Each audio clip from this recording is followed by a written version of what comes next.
بسم اللہ الرحمن الرحیم۔ سوال یہ ہے کہ اگر کوئی شخص اس نیت سے باغ خریدے کہ اس کے پھلوں سے تجارت کرے گا تو کیا اس پر اس باغ کا خمس واجب ہوگا؟ تو جواب میں آیت اللہ سیستانی فرماتے ہیں، اگر کوئی شخص باغ آباد کرے، اس میں شجر کاری کرے اور اس کا ارادہ باغ کے پھلوں اور پیداوار کی تجارت ہو، نہ کہ بذات خود باغ کی تجارت، تو اس کی 3 صورتیں بنتی ہیں۔ پہلی یہ کہ باغ کو ایسے مال سے آباد کیا ہو جس کے ساتھ خمس کا تعلق نہ ہو، یعنی زمین اور بیج وغیرہ کا مخمس مال یا اسی کی طرح کے مال سے بندوبست کیا ہو، تو اس صورت میں باغ پر خمس نہیں ہوگا۔ دوسری صورت یہ کہ باغ کو اس مال سے آباد کیا ہو جس کے ساتھ خمس کا تعلق تھا اور اسے ادا نہ کیا ہو، یعنی جو مال سال تک باقی رہا ہو اس سے آباد کیا ہو، تو اس صورت میں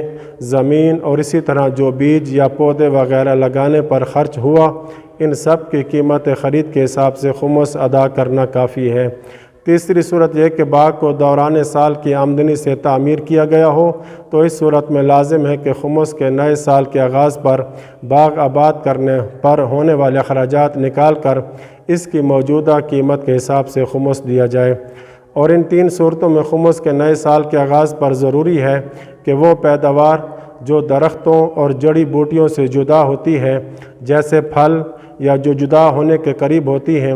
جیسے خشک شاخیں جو عموماً جدا ہونے کے قریب ہوتی ہیں، ان کا خمس دیا جائے گا۔ اسی طرح اگر وہ ہونے والا اضافہ ان درختوں سے جڑا ہوا اضافہ ہو تو اگر وہ مال کا اضافہ شمار ہو تو اس کا خمس بھی دیا جائے۔ اور ہر نئی چیز جو باغ میں شامل ہوتی ہے، جیسے وہ درخت جو دوسرے سال میں اگائے جاتے ہیں، اگرچہ ان درختوں کی بنیاد اور جڑ یا بیج مخمس درخت سے ہو، چاہے خود بخود اگنے والی نباتات ہوں جن کی مالیت ہوتی ہے، تو ضروری ہے کہ اخراجات نکالنے کے بعد ان تمام کا خمس دیا جائے۔ اور اگر اس باغ کا خمس ادا کر دیا جائے جس کو دوران سال کی آمدنی سے خریدا گیا ہو اور اس کے بعد باغ کی قیمت بڑھ جائے، تو اس کی بڑھی ہوئی قیمت کا خمس ادا کرنا واجب نہیں ہے۔ لیکن اگر اس باغ کو اس پر آنے والی تمام لاگت سے زیادہ پر فروخت کیا جائے